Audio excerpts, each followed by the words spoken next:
ગુજરાત હાઈકોર્ટમાં ચાલી રહેલા અમદાવાદના આઈઆઈએમ ફ્લાયઓવરના કેસનો નિર્ણય આવી ગયો છે અને ફ્લાયઓવર બનાવવાની લીલી ઝંડી પણ આપી દેવામાં આવી છે.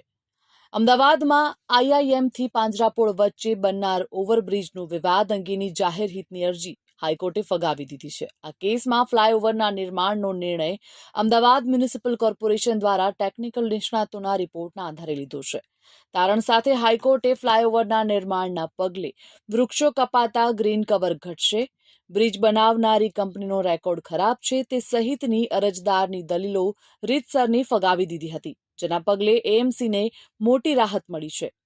હાઈકોર્ટે ચીફ જસ્ટિસની ખંડપીઠે 70 પાનાના ચુકાદામાં અરજદારોની દલીલોની છણાવટ કરીને નોંધ્યું છે કે એએમસી પ્રજાના બહોળા હિત માટે ફ્લાયઓવર બનાવી રહી છે, ત્યારે બ્રિજના નિર્માણથી જે વૃક્ષો કપાશે અને ગ્રીન કવર ઘટશે એવી દલીલ અપ્રસ્તુત છે, કેમ કે એએમસી નવા 30 લાખ વૃક્ષો વાવવાની છે.